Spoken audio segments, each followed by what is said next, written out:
last night I got the opportunity to see the latest installment in the cinematic universe, which was Captain America: Brave New World. And granted, I saw it on a Thursday night. It was uh, you know, the theater was not full. It was a little bit empty. And if that tells you anything, then if that tells you anything, gives you any kind of indication about what kind of show it was going to be, then man, did it feel like it got slammed by the critics and people kind of responded with their wallet and didn't show up because it was empty. It was a private experience for myself, but yeah, it was a little bit empty. And I'm getting a chat here from B Positive 99. The Marvels is a better movie than Captain America 4. Yeah, I kind of tend to agree. It's it was not good. I went with the experience of trying to keep an open mind because my head's been down when it comes to the Marvel Cinematic Universe for seemingly a decade, right? I remember going to, going to the theaters and stuff and seeing these movies all the time. I remember, obviously in the very beginning when Iron Man came out, and and seeing all these things over and over and over again. But it just, when I left the theater, the overwhelming experience was, man, this movie was kind of bland, right? It lacked the fun that the Marvel movies usually have, right? It lacked the charisma that the Marvel movies usually had with their cast of characters. And recently I just saw Age of Ultron, and it still kind of had a little bit of that magic, right? The quips were kind of coming back and forth. There's obviously huge spectacle that comes with these movies, and you're definitely going to get that in this movie. It definitely follows the beats, as if someone kind of created like an AI formula for a Marvel movie, and kind of followed the script and said, okay, we're going to need one of the characters fighting another character. We're going to need, a huge kind of set piece destruction kind of scene. It's definitely following those beats, but it just doesn't kind of pick you up as a viewer in any of those ways. This is a movie that's directed by Julius Ono, who is from Arlington, Virginia, went to NYU School of Film, according to his kind of bio. And it obviously stars Anthony Mackie and Harrison Ford and that kind of all-star cast. But even the charisma of Harrison Ford, I feel like can't bring this movie to the fore. But yeah, it's one of those things that's a little bit disappointing because I went there specifically to see Harrison Ford in the Marvel Cinematic Universe. I thought that was actually kind of a quick hook for me to see him in one of these movies and see how he kind of portrayed a character and see how he kind of fit in. And he definitely kind of falls right into the mold. He plays the same character that I feel like Harrison Ford has been playing for about 25 years, which is a cantankerous kind of old man character for the last 20 years. And he definitely doesn't stray far from the mark in terms of this installment in this movie. That being said, it still is engaging. It's just there is a lot too that it expects of you, and also it doesn't feel very much like a Captain America movie in of itself. They make a lot of references to old movies, and they did have cameos that were kind of confusing if you hadn't had a big history of the Marvel Cinematic Universe for 20 years. There's a lot of throwbacks to the Edward Norton Hulk movie, which was the second installment in the Marvel Cinematic Universe, and that is very, very, very, very, very old reference. And I can't think of a movie franchise that asks you to have that much historical knowledge of their history than this franchise is doing to some of its viewers now, right? It really felt like as I was leaving the theater, it felt like the Marvel Cinematic Universe is begging begging for a reboot at this point, um, because what other movie franchise asked that of you? We're approaching a territory where you're going to have to take a test in order to understand just some of the plot points and some of the things that they're referencing. What I'm talking about is that there's a lot of references to Liv Tyler's character from the Ed Norton film, um, and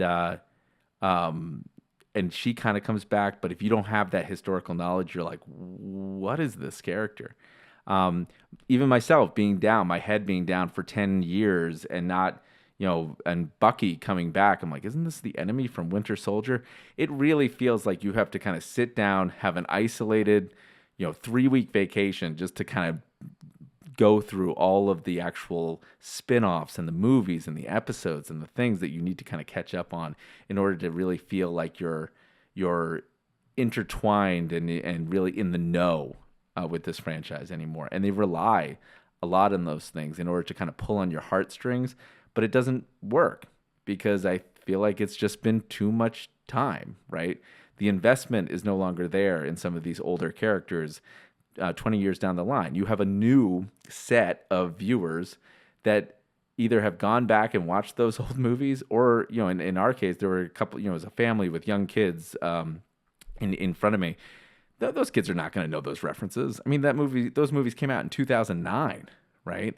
So it's interesting choices from the director and also interesting choices in tone that I thought coming out of it. It was the least fun Marvel movie I've watched in a long, long time.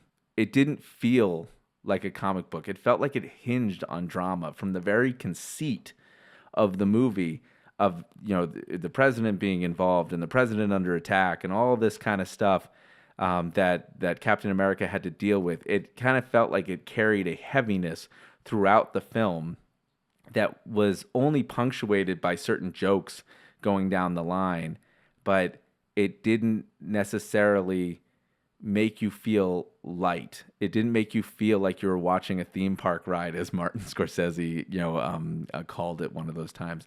It was just kind of, it felt a little bit dragged down by the mire of the situation of what was happening with, the experimentation with the super soldiers, the agony of Anthony Mackie's character constantly comparing himself to Steve Rogers. It felt just like it kind of dragged you down. Whenever it tried to pull you back up, it just dragged you back down into the drama.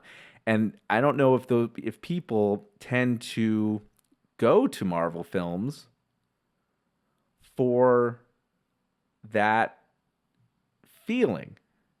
I think they go for this kind of escapist theme park ride. They go for the spectacle. They go for the fun. They go for Tony Stark's quips that his sardonic view on life, right? As this Infinity Saga, multiverse saga has continued to go on, the darker tone has seemed to play more of a role in some of these films going forward, and it definitely sunk its teeth into this one and dragged it down. And I think that might explain why it's not getting as good of reviews than it could have, right? And then comes the villain of this particular movie. And again, I fully admit that I have been pleasantly absent from some of the spin-offs of this movie, of spin-offs of the Marvel Universe and some of the shows that fill in the details that the movies just can't possibly get to at this point. But Captain America, faces a villain in the very front who is played by Giancarlo Esposito, who played Gus Fring on Breaking Bad, and it's really hard to separate Giancarlo Esposito at this point from some of these memorable characters. Just like it's hard to separate Harrison Ford and think of him as the president because you're looking at him going, that's Harrison Ford. He's too known. He's too much of a celebrity at this point. That they might have done better if they had an unknown actor play the main one of the main villains. And he fights, he has his fights and his spectacle and battles against Giancarlo Esposito's character. But the main villain of this movie is revealed later, and this is pretty much in spoiler alert if you don't want to get spoiled on the main villain. But the main villain is played by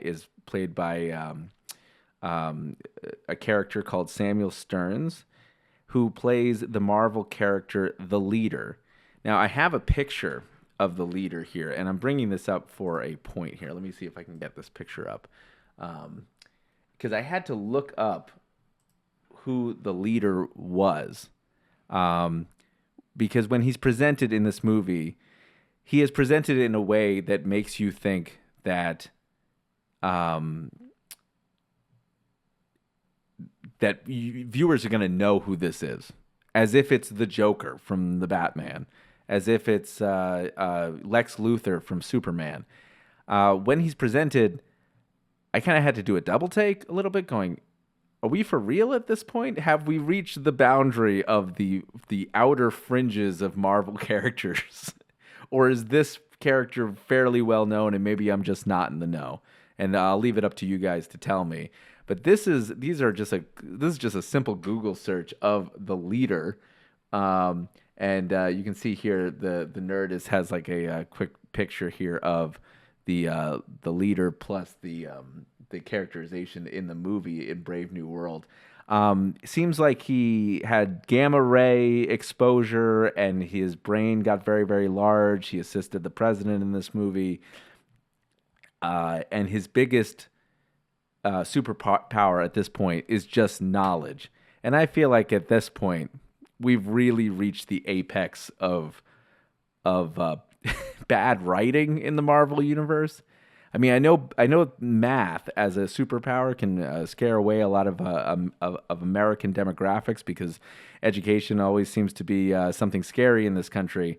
But trying to scare away Captain America and his strength using statistics and probability just seems like we've gotten to a point where, again, the Marvel universe needs to reboot and reboot hard. It just seems like they're scraping the bottom of the barrel with this particular villain. I did not know him. If you did know him, just let me know in the comments. If this is apparently it's supposed to be a Hulk centric villain, which seems like this movie always had 2 feet in 2 different movies. They were a Captain America movie, but they were talking a lot about the Hulk. And again, it still feels like all these movies are no longer really story centric, very focused on one character. It seems like the Avengers blew it wide open and they can't refocus. They can't, dial in the aperture a little bit when it comes to keeping a very refined story focused on one character. They always have to bring in a lot of these cameos or these other references to other movies, which really just makes it another Avengers movie in a lot of different ways. I want to read you this is really quick here. This is, sorry, I lost my place here. So the funny thing about this movie, and again, I've said it a number of times in this different review, is that it feels like the Marvel Universe is begging for a reboot. And ironically, in the beginning of this movie, it's the trailer for the Fantastic Four reboot is right before this, right? And it's shown in a very, very different way. If you've ever played any of the Fallout games, the way that they're presenting the new Fantastic Four has that kind of vibe to it. Like every beginning of every Fallout game feels like it's a 1950s kind of stuck in the 1950s kind of TV commercial kind of style.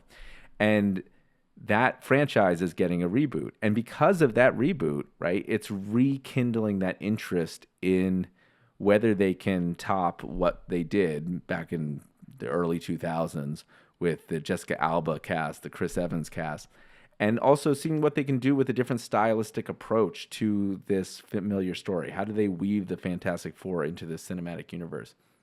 It seems like at this point, these passing the torch to Anthony Mackie and to Danny Ramirez, who plays Joaquin in this film, it just seemed like they passed the torch on to less charismatic characters, and therefore it didn't really put its hooks in me the way that the originals did, and makes me want them to go back to the beginning again. It makes me want to see a whole new set of characters go through those origin stories again, because those origin stories to me always seem like the most interesting stories for sure. So with that is let me see if I have anything else before I start moving on, and before we start moving on to the Oscars coming up close.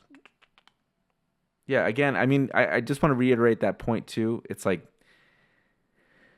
Marvel really has to kind of figure out and refocus what they want to do with these movies. Because even if you see Star Wars, right? Like Star Wars came out in 1977, but there were 3 films that came out, and then 20 years later when they did the prequels, they asked the viewer to know about 3 films, right? Even when the sequels came out years later, just a couple years ago, you really only needed to know those 3 films. I mean, Marvel expecting people to know there's 23, 24 films now in the cinematic universe, including all the one-offs, including all the TV series. It's a little too much for the viewer to handle in order to get their mind wrapped around this plot, I guess is what I'm saying. And that's the main feeling that I had coming out of Captain America: Brave New World was, man, it might be time to just close up shop, lock the door, and start heading to new pastures, because we're really stretching the boundaries of generalized interest when it comes to the viewer's investment. Anyways, when we get back, we're going to take a quick break, and when we get back, we'll talk a little bit about the 97th Academy Awards. The Oscars are coming up on Sunday at 7 o'clock, and we'll talk a little bit about the movies that are nominated, and we'll make some wild predictions knowing very, very little. So these are going to be the most uninformed Oscar predictions ever, but who else is better than me to make these predictions? We'll be right back.